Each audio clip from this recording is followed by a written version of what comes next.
the Killarney racetrack in Cape Town, but the real gravel stages are right here in the heart of the Swartland.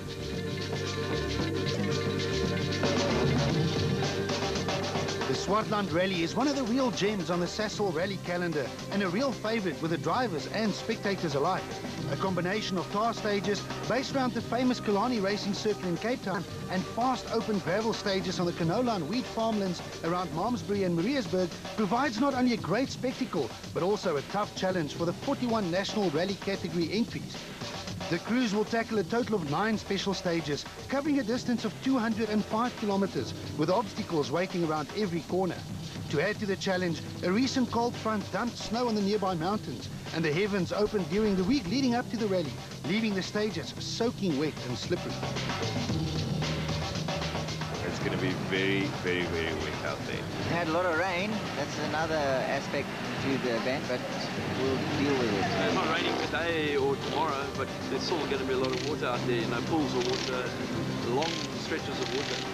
It's a great guy, working hard. Well, still water. I normally enjoy this event, but it looks like it's a bit rough.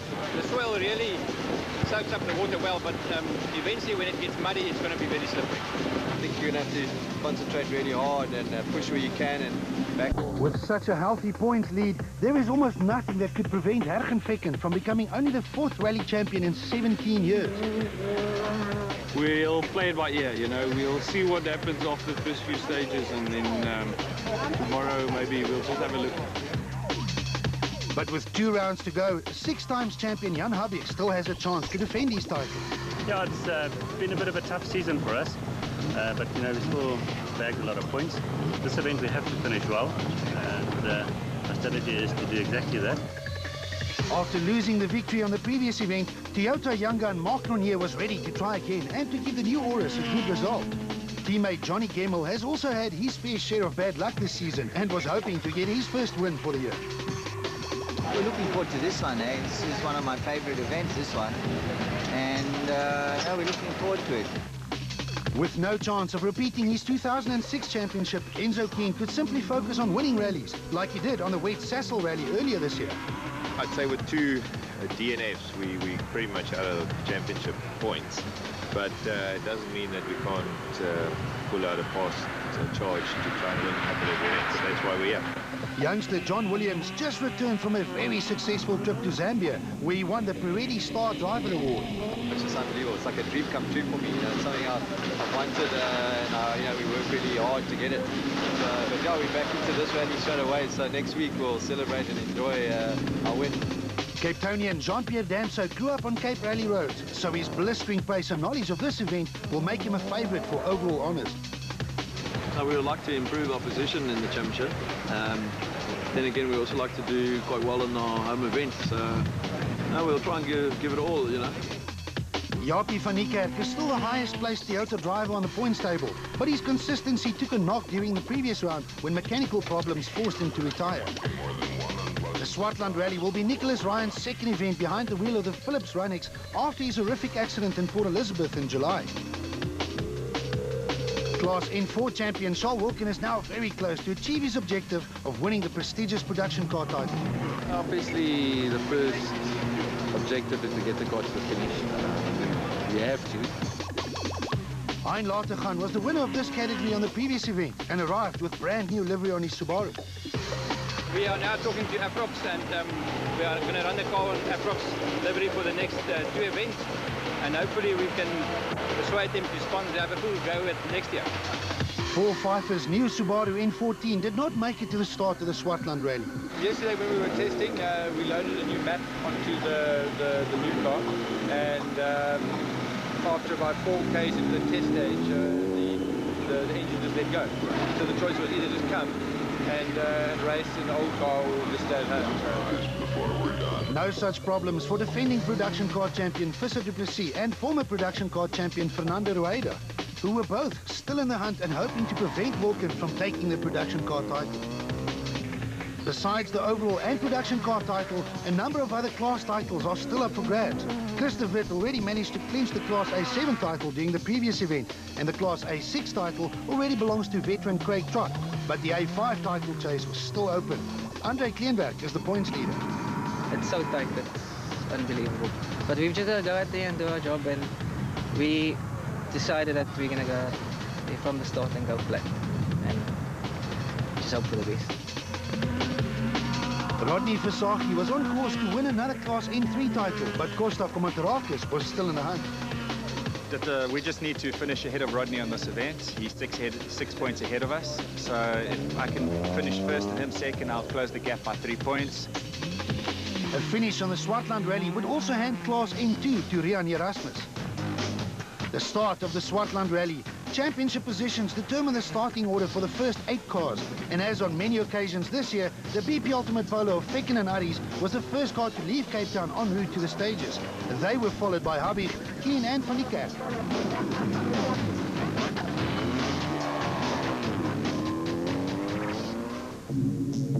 The organisers of the Swartland Rally gave the crews no chance to warm up. Stage 1 was a long and tough 47.83 kilometres of wet and slippery gravel roads on the farmlands east of Mariatsburg and Malmesbury, around 90 kilometres north of Cape Town. It is tough to decide on a strategy on such a long stage. If you attack, you can run into trouble. If you take it too easy, you can lose loads of time. It's a fine line. Instead of the flying Fecken, it was the flying Jan Habig and Douglas Judd who were first to find out exactly how wet the stages would be. Because of all the water, the organisers once again declared the event a wet rally, allowing the teams to opt for special wet weather tyres. The BP Ultimate Polo on wet weather tyres blitzed through the 47 kilometres of stage 1 in a time of 26 minutes and 57 seconds to set the benchmark time. There was still no sign of Fecken as Keenan Hodgson entered stage 1, also on wet weather tyres. Besides tyre choice, wet conditions and especially standing water present another problem for the rally cars, the dreaded misfire. These high-performance engines and the electrical system simply don't like water. Keen was the first of many to suffer from this problem over the next 2 days. Yeah, beautiful stages, but we went slow in the water and we got stuck. The car was misfiring. So we drove very slowly for a long time. Fecken's fans had a sigh of relief when he and Pierre Aries finally entered stage 1. Their BP Ultimate Polo started the stage 4 minutes late. Rally rules determine that 10 seconds get added to your overall time for every minute of lateness, resulting in a 40-second penalty. So it was clear from the start that Fecken's objective was to simply finish the rally and clinch the championship in the process. But why was he late? We just had a bit of bad luck on the open section, and eventually we managed to get everything going again, and 4 minutes later slotted in behind Enzo. But everything went fine from there. The car worked perfectly. Jaapie van die Kerk and Robin Houghton were next on the road and opted for the safer dry tyres on this long opening stage. The pair were hoping to get their consistent season back on track and finish the stage in a time of 27 minutes and 57 seconds. I can't keep the car straight now. Yeah. Did you feel the back is just doing this all the time? It's tricky, you know. It's not easy. It's you need to drive with the head, you know. You can't. We had a moment or two in there, and we were lucky to get out, you know. But it can catch you out very quickly. Johnny Gemmell and Zimbabwe navigator Peter Marsh set off on their quest to win their first rally of the year, the Castrol Toyota Runnings. On the previous event, Gemmell missed out by a single second, and it's safe to say that it will only be a matter of time before they stand on the top step of the podium.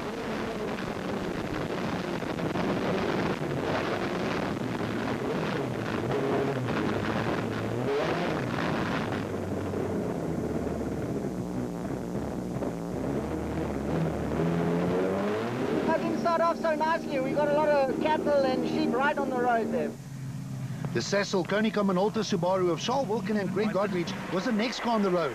The choice between wet and dry tyres is always a gamble, as wet tyres provide much more grip, irrespective of the conditions, but it doesn't take much to puncture.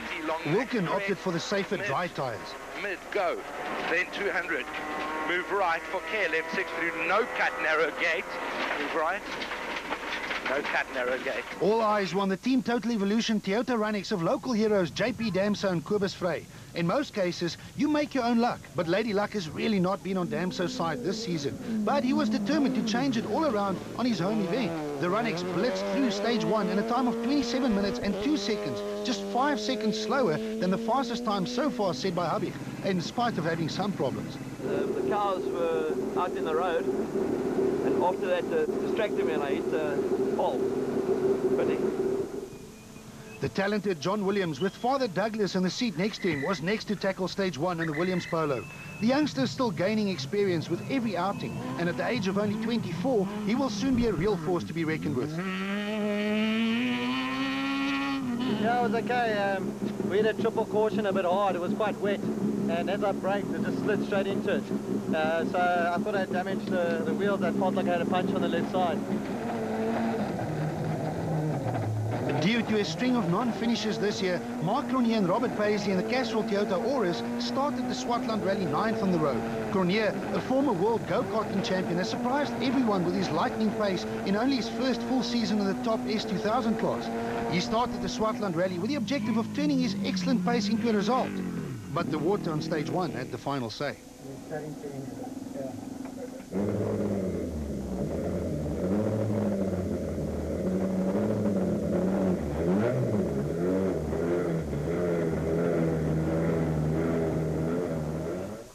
Paul Pfeiffer and Cindy Harding, back in the Nobile Mitsubishi Lancer, fell prey to the same water splash on stage 1. They managed to get the Lancer out, but lost 20 minutes in the process.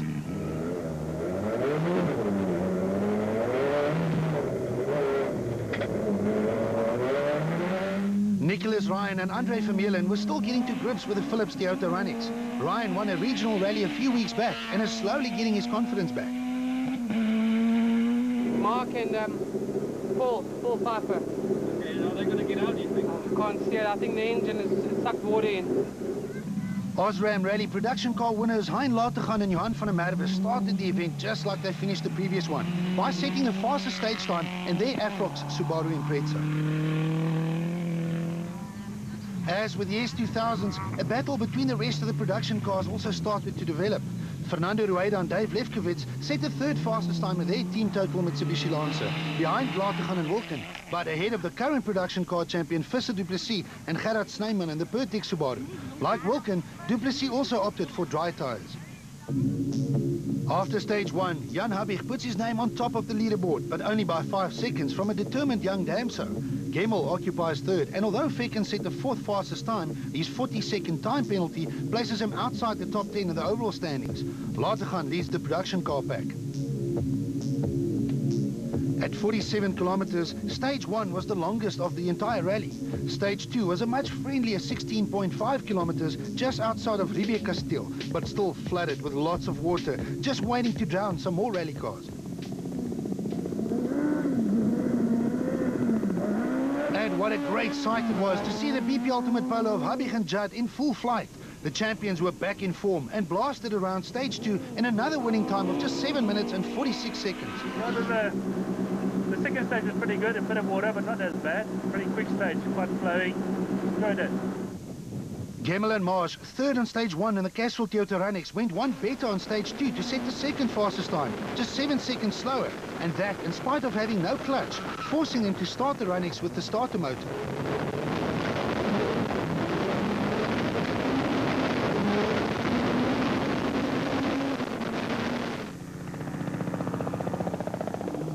Damso and Frey were on a mission. They crossed the flying finish in a time of 7 minutes and 55 seconds, putting the Team Total Evolution Runix in second position overall, 14 seconds behind Habig after these 2 stages.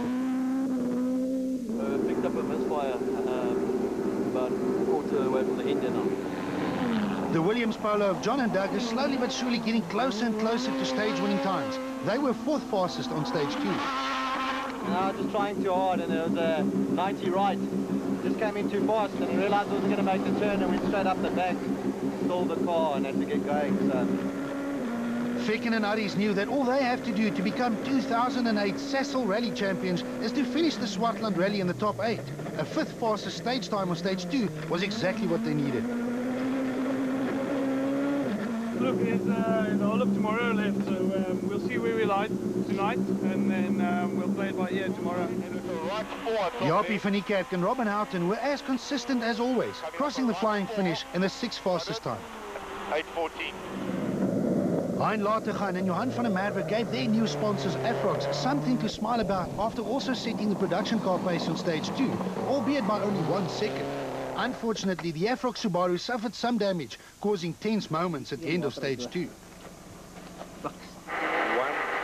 go. Production car points leaders Wilken and Godwich and the Cecil Konica Minolta Subaru needed another solid points finish. And with Lategan now missing in action, Wilken could focus his attention on the remaining Class M4 drivers.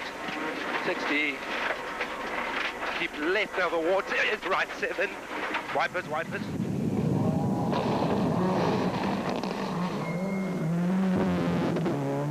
I'm not going to take any risks, so we're on dries and get through the day.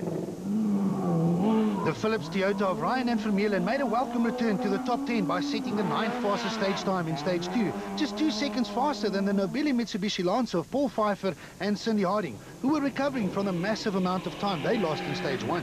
I can only go for a couple of stage wins. Not stage wins, but good stage times. That's all I can really hope for. Obviously, I'm not in the race anymore. Only 14 seconds separated the Polo of champion Habig first and the Runix of JP Damso in second.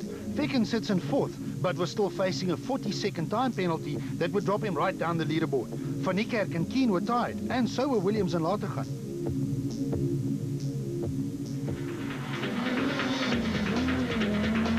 After the break, Swartland Rally action continues with close encounters as the rally machines tackle each other on the Killarney racing circuit.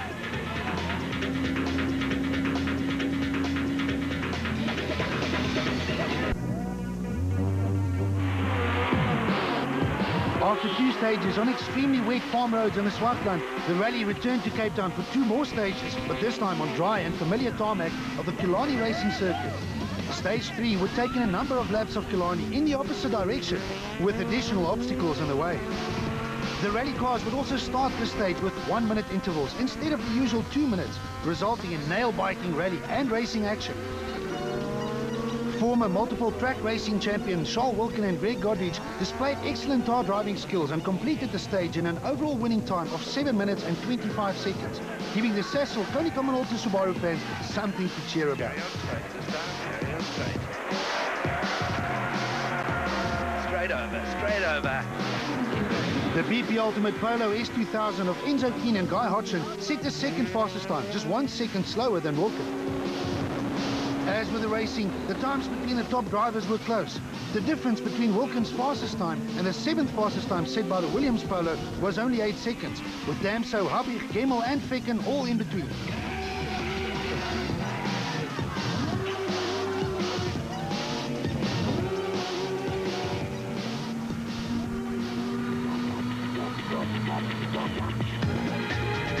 Night fell as the crews prepared to tackle the final stage of the first day of the Swartland Rally. The stage was called Twisty One with good reason, as it made use of not only the racetrack, but also a combination of its service roads. With obstacles such as pavements, pit walls and tunnels never far away, a driver has more to lose than to gain on this type of stage, especially at night. For these type night stages, the rally cars are fitted with huge spotlights that light up the night skies and hopefully show the quickest way around the tricky and twisty stage. Keen and Hodgson took advantage of the conditions in their BP Ultimate Polo by beating the opposition by a rather large margin of 7 seconds. But even so, day 1 was all about the Polo of Jan Habig and Douglas Judd, who ended the day's proceedings with a comfortable 20-second lead over hometown hero Jean-Pierre Damso. After this stage, Lady Luck also turned her back on Jaapie van Niekerk and Robin Houghton when the engine in their Runix decided to call it a day. So after the end of day 1 and 4 stages, champion Habig leads the pack by a comfortable 20 seconds. The only way Habig could defend his title was to try and win the event and put Fecken under pressure, hoping that the latter would crack and not finish in the top 8. So far, this plan was almost working, as Fecken, worth his 40-second penalty, was lurking down in 7th.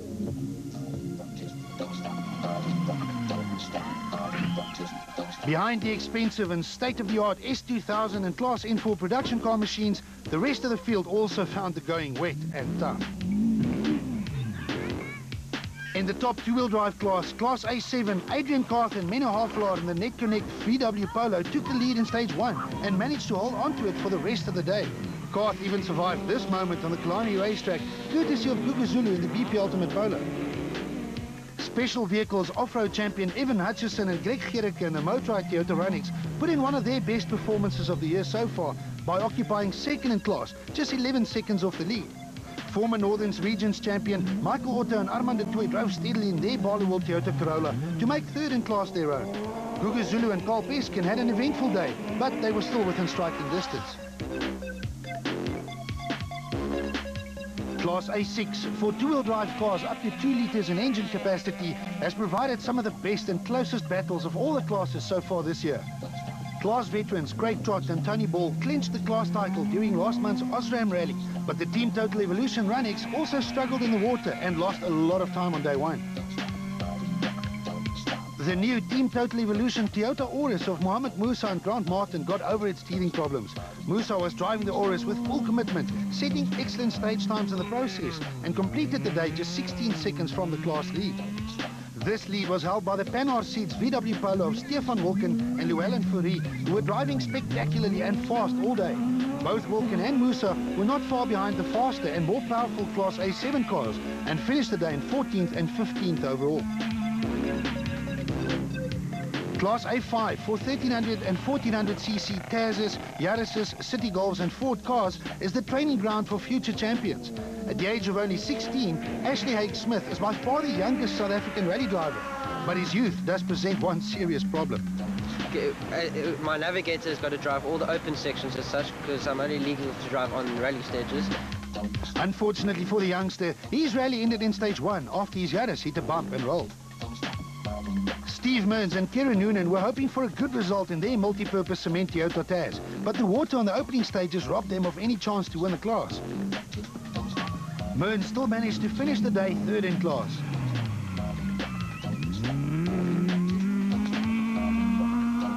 Chart Conradi and Tian Rabe and their team Techwood Toyota Taz were Class A5 title hopefuls at the start of the Swartland Rally. Conradi survived the 2 muddy stages up north to occupy second in class, but lost control on the by now infamous sweep at Killarney, ending all his title aspirations. Vusi Mbanga and Sean Visser were having one of their best outings in the Team Total Toyota Auris. Vusi was not winning any stages in the process, but survived the initial challenge of the wet conditions to end the day second in Class A5. Championship leaders Andre Kleinwerk and Des de Fortier once again took command of Class A5. The BP Ultimate City Golf only needed a good finish to clinch the class championship, but Kleinwerk had a good rhythm and finished the day with an almost 4-minute lead. Class stalwarts Rodney Versage and Carolyn Swan might have had a healthy Class N3 championship lead, but Costa Komatarakis and Lau Zetsman still had a fighting chance. Unfortunately for the Natalian, his charge also drowned in stage 2.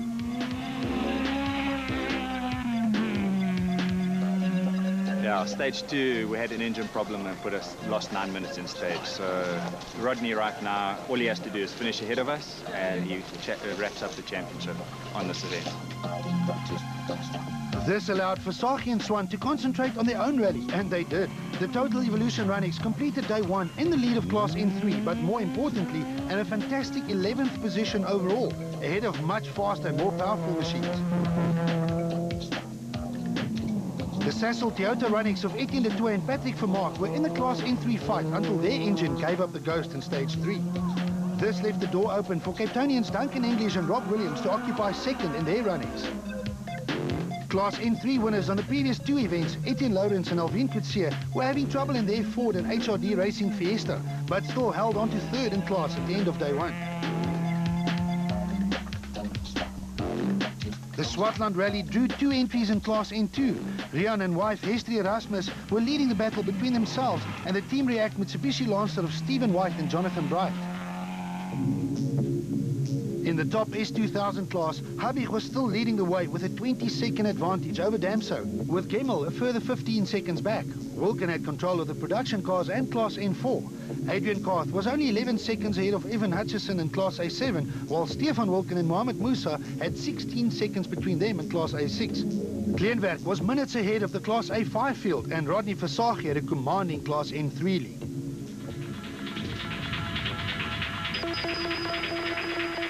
This is day 2 of the Swartland Rally with only 5 stages and 115 kilometers to go. Hurricane Pecken might be in 8th position overall, but that's all he needs to become the Sasol South African Rally champion. Habig won the first round of the year, and it was great to see the current champion at the top of the leaderboard. We had a pretty good day yesterday. The car's putting extremely well. I think the last time it went that well was the first rally this year. Damso has won many rallies in the Cape over the years, but Jean-Pierre was chasing his first ever overall win. We've got a couple of seconds to make up as well, so it's going to be quite tight. And getting the short one now first. Gemmell would launch his attack on day 2 from 3rd position. Today's 2 days, some long stages. Wilkins' position again required a mature approach. Well, close, but yeah, it seems like a long way, but hopefully we can just keep it clean today, keep our lead, and yeah, that's a plan. The top 8 drivers get to choose their starting positions on day 2, leaving Fernando Rueda with the unenviable task of being the first car on the road. Well, we take it as it comes. We didn't go all that clean yesterday. We had a couple of issues on 1 and 2, and hopefully today we'll go a bit quicker. Whereas the 2 gravel stages on the Friday of the Swartland Rally were on the eastern side of the N7, stage 5 was west of Malmesbury and Maritzburg. Fortunately, the rain stayed away on Friday, making these 2 stages somewhat more drivable, although still very wet. Stage 5 was a 12-kilometer affair that would also pass through some farmyards and loads of spectators.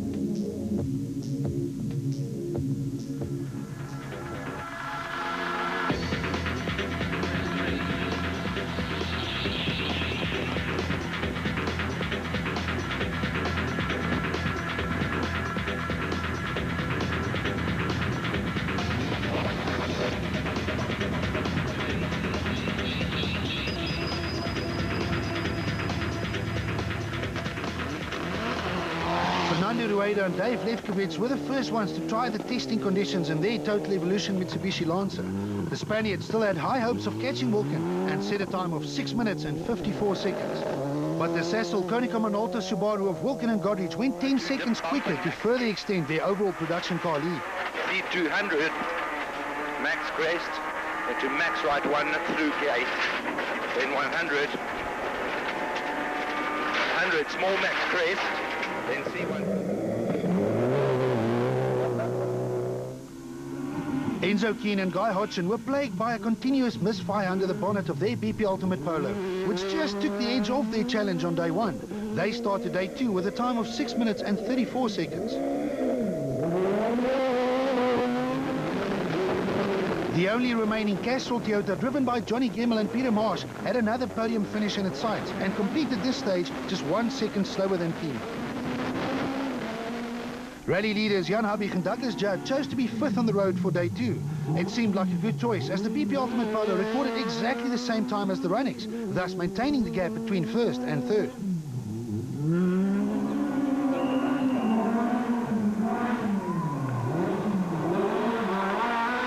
Yeah, it was a good stage. It was pretty quick and flowing. Yeah, enjoyed it. John and Douglas Williams and the Williams Polo were still making steady progress. A solid and consistent drive so far sees the youngster occupy 6th overall. Yeah, it was a bit tricky, especially coming up to those 90 lefts and rights.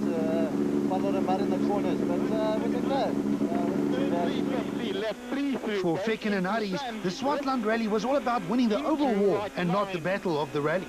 After fighting hard all season, this was the event to take it slow and to ensure that the BP Ultimate Polo reaches the end safely. 150, long left 4, tightens to 9 over Muddy, into left 7, C350, slippy, tight, left 9 through gate bumpy. There's a lot of water splashes and we just took them slow. It's not that we lost any time, it's just making it a bit easy over the wet stuff.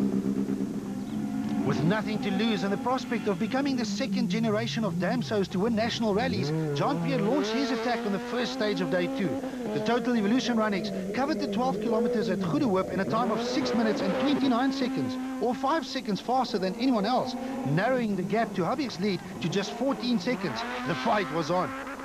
We had a good stage there. We'll see now on this next one, the 3rd decider.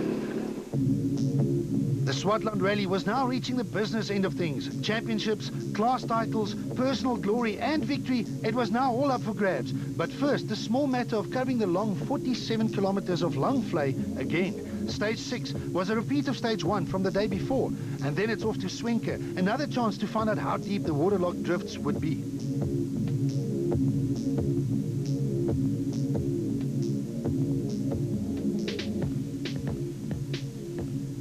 Jean-Pierre Damso and Cobus Frey were on a mission. The roads were drier than the day before, but also rougher, as the surface had been worn out. This couldn't bother the Team Total Evolution Runnix in the least, as Damso flew through stage 6 in a time of 25 minutes and 53 seconds, beating Hubby's winning time from the day before by a massive 1 minute and 4 seconds.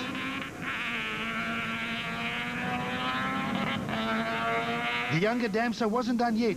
He continued his onslaught on the next stage, setting the fastest time yet again to record a third successive stage win. The Swartland Rally had a new leader for the first time since Habig took control on day 1. We took it a bit easy there in the beginning, but looks like the time was good. It's all right, so one more 12K and then 12 makes it. Habig and Judd recorded a time of 26 minutes and 27 seconds, exactly half a minute faster than the day before, but it wasn't enough to keep the charging Damso at bay. To make things even worse, the BP Ultimate Polo encountered all sorts of problems on stage 7, losing a massive 40 seconds in the process. Habig was understandably not happy. By now, some of the standing water has also made its way into the engine of Johnny Gemmel and Peter Marsh's Cashwalk Toyota Runnix, causing a power-sapping misfire. The luckless Gemmel dropped from a fighting podium position to 4th overall after these two long and tough stages. But one man's pain, however, is another man's gain, as Enzo Keen and Guy Hodgson managed to get rid of their day 1 misfire. The BP Ultimate Polo set his second quickest time on Saturday's first 3 stages, moving him past Gemmel and right into 3rd position. I think we can catch the front runners, but we're certainly eating away at their lead. Inside the Williams Polo of John and Doug, the young John maintained his steady pace to make 5th position his own. Williams was much happier with the performance of his polo on the Swartland Rally, with no serious problems preventing him from concentrating on his driving, and it showed. The Sasol Konica Minolta Subaru of Charles Wilkin and Greg Godrich was settling into a good rhythm and 6th position overall. More importantly, Wilkin was leading the rest of the Class N4 and production car drivers. A points finish on the Swartland Rally would earn him the Class N4 title, but it's the overall production car title that he was after. And wide open left 7. The only ones with a mathematical chance of preventing Wilkin from taking the production car crown were former champion Fernando Rueda and current champion Visser du Plessis. The Team Total Evolution Mitsubishi Lancer of Rueda and Lefkowitz was having a steady day and lying second in production cars, but not really within striking distance. Du Plessis and Gerard Snyman were having a quiet day in their Pertex Subaru, lying 3rd in production cars. Du Plessis was able to set competitive stage times on day 2, but he wasn't able to make up the time that he lost on day 1. Listen, if you want to speak to the current production car champion, talk to me now, because I am still the current champion for about another 45 minutes, another 3 stages, then personally I think Charles would have clinched it. And I want to tell you, Charles, you deserve it. With all the action and drama up front, it was almost easy to forget about the champions-elect Ergen Fekken and Pierre Aries, who were driving conservatively in 7th place. It was strange to see the flying Fekken driving safely, probably for the first time since climbing into an S2000. But his hard work early in the season allowed him to pace himself all the way to the championship. Into grid, into left 2, C350. Nicholas Ryan and Andre Vermeulen were slowly but surely clawing their way back into the top 10 in their Philips Toyota Runnix. Ryan's pace and commitment this season was a real breath of fresh air in the top S2000 class until a big crash on the Volkswagen Rally destroyed the Runnix. The car was rebuilt, and together with the experience of Andre Vermeulen, Ryan was driving well while getting his confidence back, but rallying can be an extremely cool sport. This one?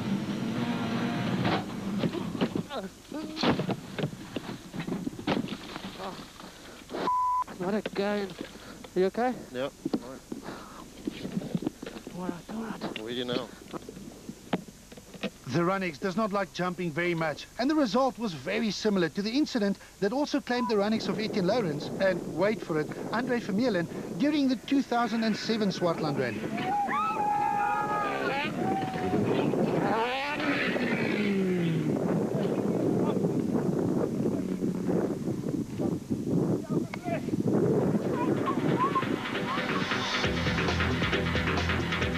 After the break, the Swartland Rally returns with more action. Will we have a new winner? And will we have a new champion?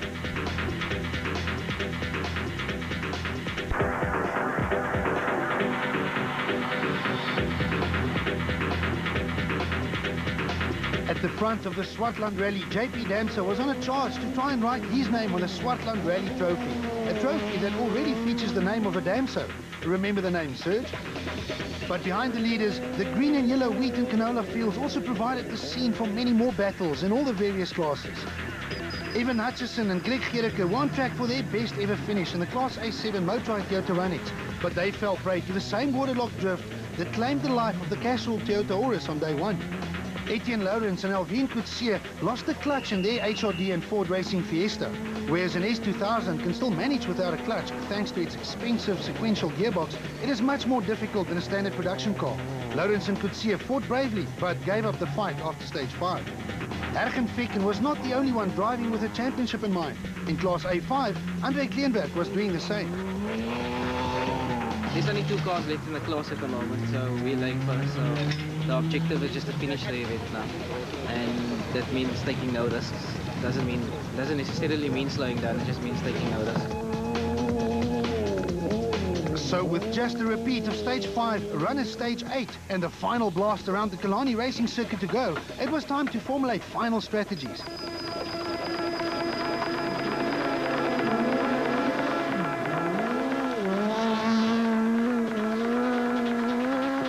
I think the only maximum attack, we want to try and win the rally. Enzo can still gain a place or two, you don't know, there's so many things in the tail in the rally, and Ergen is driving for the championship. He's going to go and stay on the road and finish. Stage 8 was a repeat of stage 5, run earlier on the day, so the drivers would now all be familiar with the conditions. It was also the last real chance for anyone to try and make a move.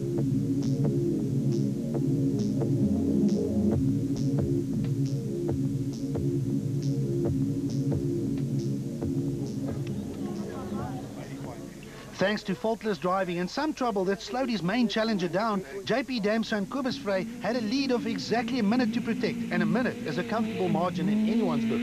The Total Evolution Runnings did not take any risks over the last gravel stage of the event and recorded a time of 6 minutes and 2 seconds. Time was running out for the BP Ultimate Polo of Jan Habig and Douglas Judd, but the champions never give up and blitzed through the short stage 8 in a time of 5 minutes and 49 seconds.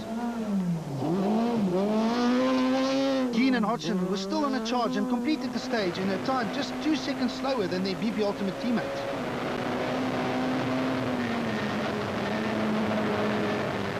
We made up good time in the last stage, and you know, we pushed really hard. It paid off. We took on a position, and this was very straight, so you can't take much time on this stage. We just came through clean. Now we're going to tarmac. Behind the leading 3 teams, Johnny Gemmel and Peter Marsh were disappointed with their current 4th position in the Castrol Toyota Runnings. Yeah, we just had a misfire there with the water. Yeah, we lost time there. With no real chance of catching Gemmel for 4th or to be caught by Wilken behind him, John and Doug eased their pace in the Williams Polo to consolidate their 5th position. It's nice and quick and short, so you know, you couldn't get into too much trouble. So, but yeah, it was a good stage. Wilken and Godrich were still safely in 6th and comfortably leading the production car battle in their Sasol Konica Minolta Subaru. Yeah, it's never over till it's over, so I'll talk to you at the end. Through all of this, Ficken and Aries was simply counting the kilometers down behind the wheel of the BP Ultimate Polo. It's not every day that you see Ficken settling for a 7th position, but with an overall title at stake, this was a different story.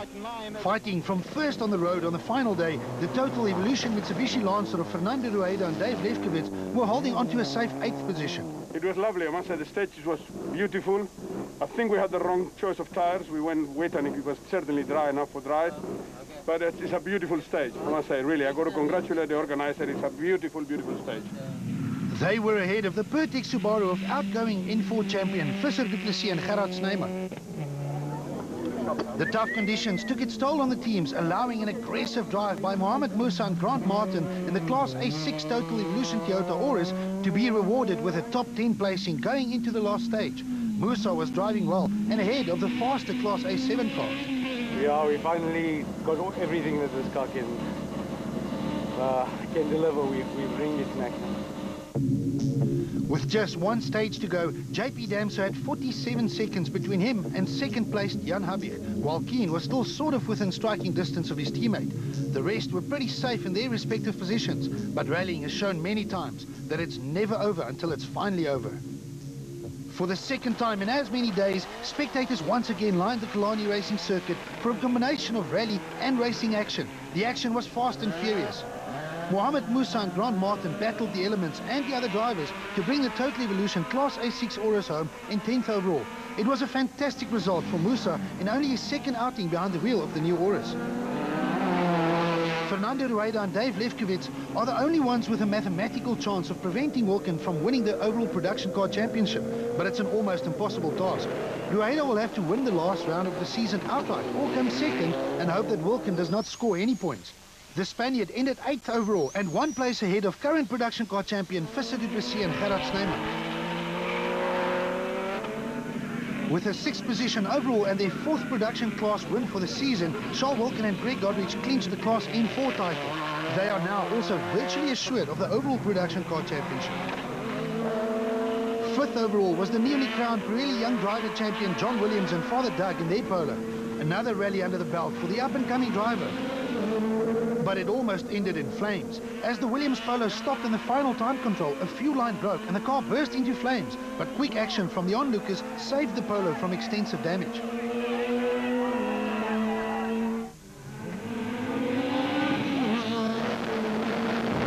Was it not for a failed clutch on day 1 and a misfire on day 2, the Castrol Toyota of Johnny Gemmler and Peter Marsh could have easily made the podium, but could have and would have mean nothing in the relentless world of special stage rally. They finished 4th.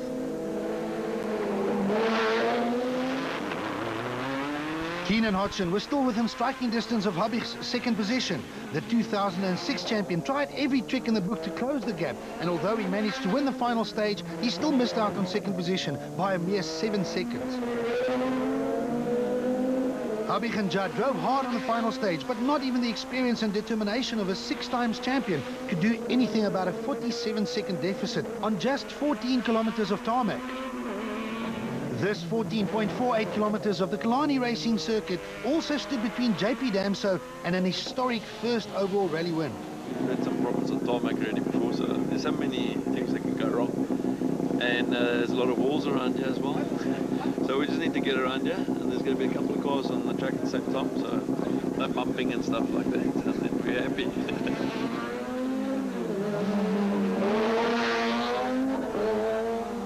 And the same 14 kilometers stood between Hergen Fekken and a 12-year-long dream of becoming South African rally champion. And then, a slipping clutch tried its very best to turn Fekken's dream into a nightmare. While the others were still racing for position, Fekken and Aris simply circulated around the Killarney track, praying for the car to last just a few kilometers more. The Swartland Rally was a tough one, with only 25 of the 52 entries reaching the Killarney finish. Christopher Witt and Dean Redlinghuis were crowned Class A7 champions during the previous event, but the Team Total Evolution pair had a nightmare of a Swartland Rally. They lost loads of time in the water splashes, eventually finishing 21st overall, but due to the rest of the class self-destructing, they still got points for 3rd in class. They can thank Michael Otto and Armando Toy, who were lying 2nd in class after stage 6, until the engine in their Barloworld Toyota Corolla cried enough. This allowed the BP Ultimate Polo of Gugu Zulu and Carl Peskin to slide into 2nd position after stage 7. But the class win went to the Net Connect VW Polo of Adrian Carth and Menno Havelaar, who took the class lead on stage 1 and led from start to finish. We had a good run. We took it from stage 1 again like we did in PE. No major issues.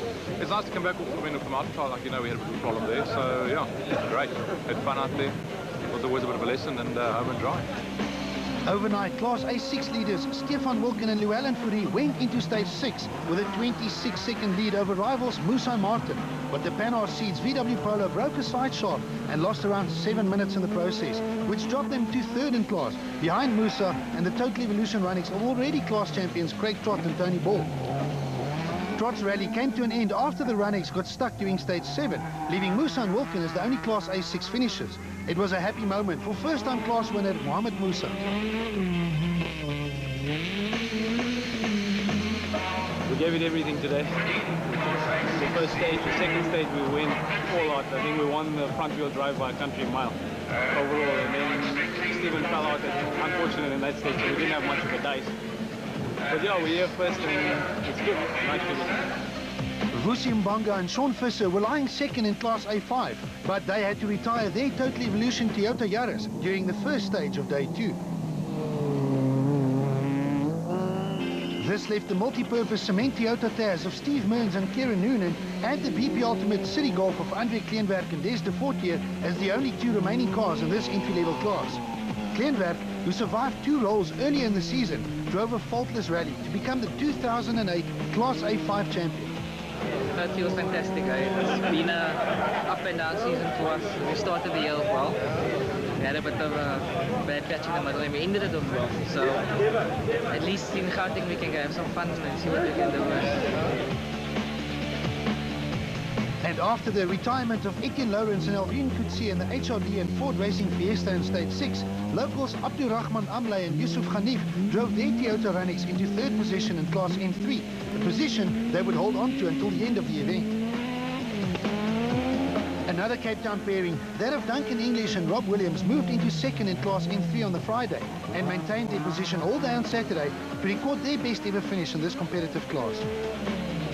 With early season class leaders Costa Komatarakas and Louw Zietsman missing out on the class podium, Team Totals Rodney Versage and Carolyn Swan not only won the class on the event, but also the Class M3 championship.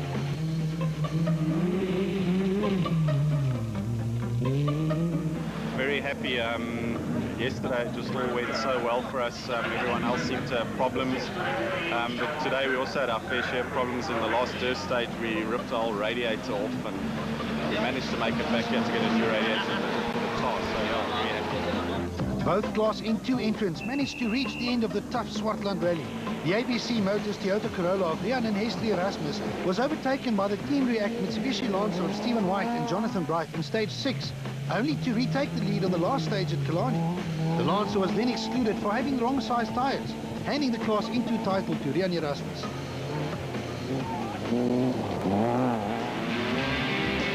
JP Damso and Kobus Frey are not winning any championships this year, but the son of Serge stayed clear of all the hazards on the Killarney racetrack to cross the flying finish and claim his first ever overall national rally victory.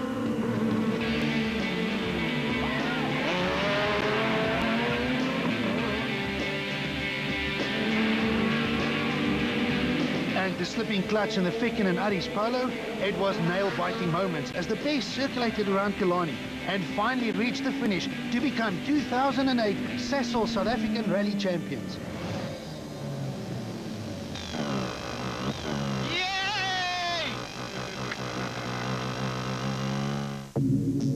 Rally history was made here in Cape Town when Jean-Pierre Damso followed in his father's footsteps by becoming an overall winner of a national rally. It was a dominating performance, especially on the final day of the event. Wilkins' 6th position overall and production car victory was enough to clinch the Class N4 title, while 7th was all that Ficken needed to become Sasol South African Rally champion. Musa rounds off the top 10 in a Class A6 car.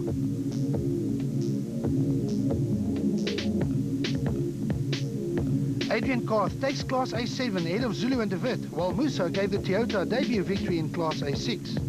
Kleinwerk wraps up the Class A5 title by also taking the rally win ahead of Mearns. The Swartland Rally was all about clinching championships. Versage takes the Class N3 win and the title, while Rian Erasmus takes Class N2.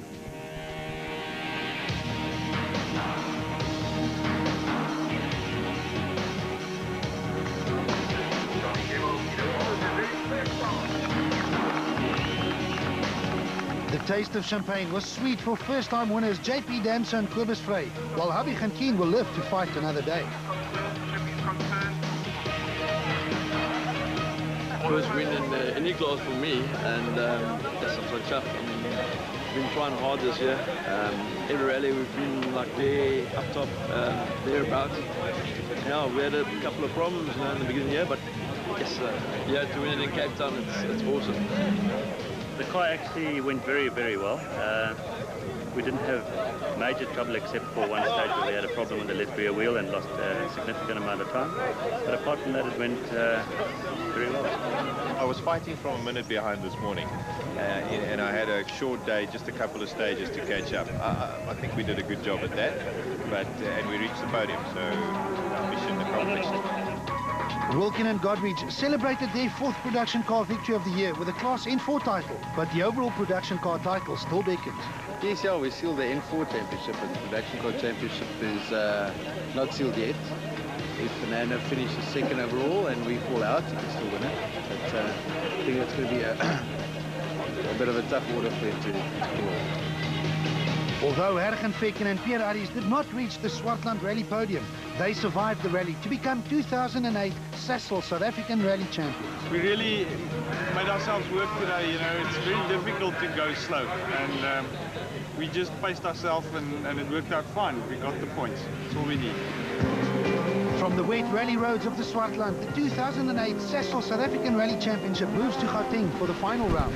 The 2007 event, although soaking wet, provided great action right on the doorsteps of millions of Gauteng residents. With most or almost all championships already settled, the teams can afford to throw caution to the wind, take risks and drive flat out over the 2-day event, ensuring top-class action.